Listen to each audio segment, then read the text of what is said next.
نحمد اللہ الذی خلق الانسان علمہ البیان نصلی ونسلم علی سید الانس والجان۔ قرآن حکیم کلاس میں آج ہم انشاءاللہ سورۃ البقرہ کی آیت نمبر 47 تا 52 کو سمجھیں گے۔ یا بنی اسرائیل اذکروا نعمتی التی انعمت علیکم وانی فضلتکم علی العالمین۔ اے بنی اسرائیل، یاد کرو میری نعمت کو، وہ جو میں نے تم پر کی تھی، اور میں نے تمہیں فضیلت دی تمام جہان والوں پر۔ تمہیں کتاب و شریعت دی، نبوت تمہاری نسل میں چلتی رہی۔ پھر حضرت داؤد علیہ السلام اور حضرت سلیمان علیہ السلام کے ادوار میں حکومت اور بادشاہت کی وسعتیں عطا کی۔ بنی اسرائیل کی طرف سے نافرمانیاں بھی ہوتی رہیں اور وہ اس کی پاداش میں پستی کا شکار بھی ہوتے رہے۔ توبہ کرنے پر اللہ نے پھر ان کو عروج بھی عطا فرمایا، مہلتیں بھی ملتی رہیں۔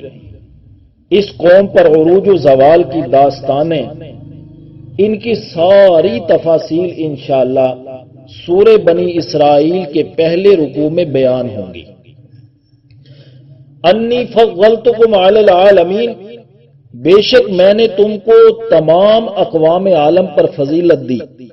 اس سے مراد اس وقت کے جو لوگ تھے ان تمام لوگوں پر فضیلت دی۔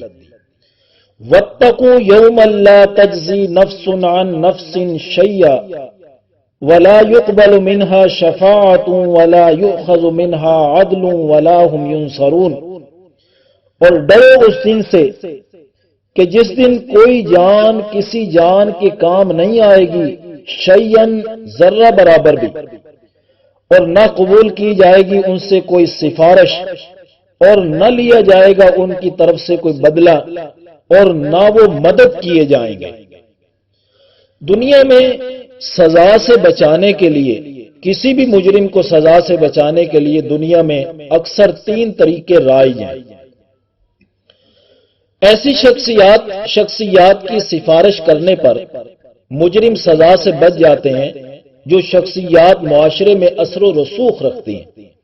جن شخصیات نے دینی یا دنیاوی خدمات یا کارنامے انجام دیے ہوں یا کسی بڑے عہدے پر فائز ہوں تو ان کی سفارش سے مجرم سزا سے بچ جاتے ہیں۔ اور دوسرا طریقہ، مال و دولت کا استعمال کر کے، رشوت دے کر مجرم کو جرم کی سزا سے بچا لیتے ہیں۔ اور تیسرا طریقہ کہ حلقہ احباب بہت زیادہ ہیں، کارکنان بہت زیادہ ہیں، ووٹرز بہت زیادہ ہیں، ان کی طاقت کو شو کر زبردستی بازیاب کروا لیا جاتا ہے۔ اللہ نے فرمایا ان تینوں طریقوں میں سے کوئی طریقہ بھی کارگر نہیں ہوگا۔ ولا يقبل منها شفاعہ، ان سے سفارش بھی قبول نہیں کی جائے گی، نہ ان سے کوئی بدلہ قبول کیا جائے گا، ولا هم ينصرون، نہ وہ مدد کیے جائیں گے۔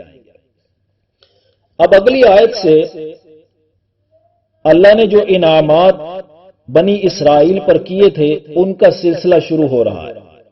وَإِذْ نَجَّيْنَاكُمْ مِنْ آلِ فِرْعَوْنَ يَسُومُونَكُمْ سُوءَ الْعَذَابِ، اور جب نجات دی ہم نے تم کو قوم فرعون سے، یعنی وہ وقت بھی یاد کرو جب فرعون برسر اقتدار تھا، حکمران تھا، تم غلام اور رعایا تھے، اور قوم فرعون تمہارے ساتھ برے سلوک کرتے تھے، ذہنی اور جسمانی طور پر تکالیف پہنچاتے رہتے تھے، ٹارچر کرتے رہتے۔ یہاں پر لفظ فرعون کے بارے میں سمجھ لیجئے، یہ کسی شخصیت کا نام نہیں ہے بلکہ مصر کے بادشاہ کا لقب ہے۔ جیسے روم کے بادشاہوں کو کیسر کہتے تھے، ایران کے بادشاہ کا لقب کسرا تھا، اور حبشہ کے بادشاہ کو نجاشی کہتے تھے، اور ہندوستان کے بادشاہ کا لقب راجہ، یہ مشہور تھے سب۔ یہ کسی شخصیت کا نام نہیں تھا۔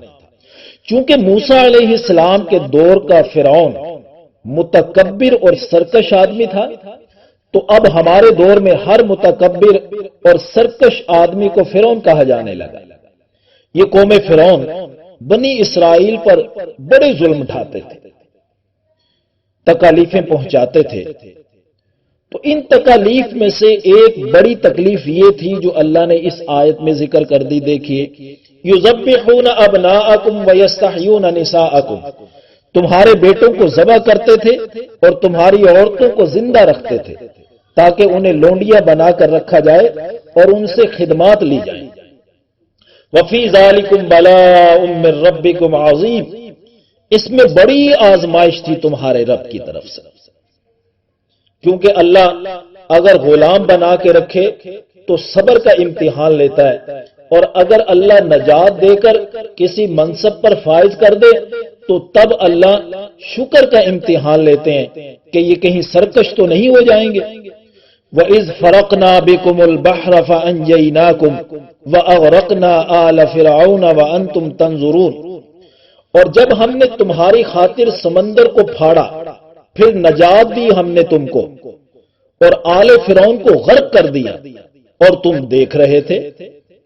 فرعون اور قوم فرعون پر اللہ تعالیٰ نے کئی معجزات اور دلائل پیش کیے جن کی تفصیلات آگے آئیں گی، لیکن فرعون ان دلائل کو ماننے کی بجائے سرکشی میں بڑھتا چلا گیا، تو فرعون اس کی قوم سمیت غرق کر دیا گیا۔ یہ کام فرعون کے لیے سزا اور عذاب بن گیا اور بنی اسرائیل کے لیے نجات اور نعمت بن گیا۔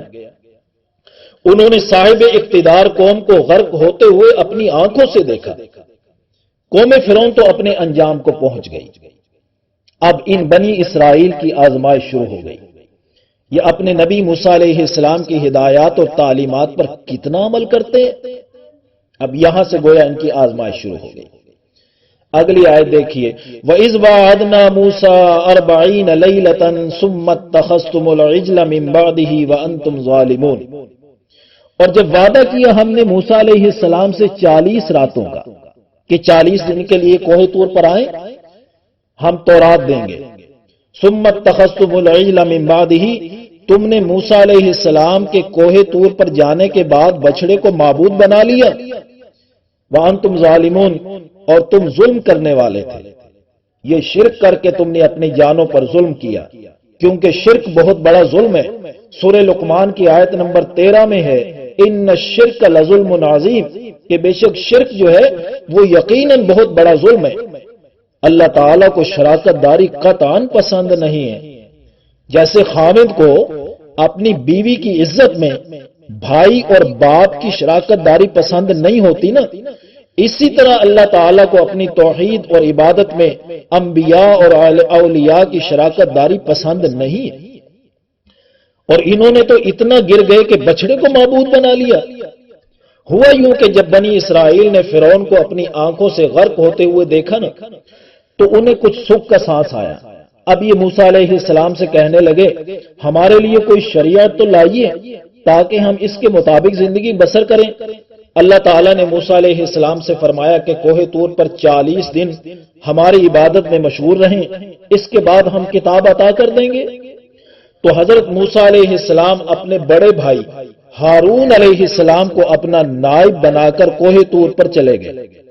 تو سامری نے سونے کے زیورات اکٹھے کیے اور ایک بچڑا بنا لیا اور جوہلائے قوم کو اس کی عبادت پر لگا دیا۔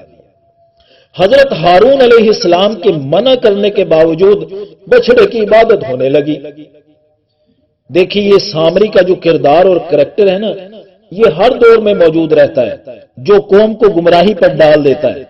ایسے لوگوں سے ہمہ وقت چوکنا رہنا چاہیے، جو اللہ کے ساتھ شریک ٹھہرانے میں دلائل کے انبار لگا دیتے ہیں اور عوام بیچاری عقیدت مندی میں شرک کا راستہ اختیار کر لیتی ہے۔ اب اگلی آیت میں نعمت بیان ہو رہی ہے، ثم عفونا عنکم من بعد ذلک لعلکم تشکرون، پھر معاف کر دیا ہم نے تم کو اس پر بھی تاکہ تم شکر کرو اور آئندہ کے لیے شرک سے باز رہو۔ یعنی جب تم نے معافی مانگی تو ہم نے شرک جیسے کبھی ترین جرم کو بھی معاف کر دیا۔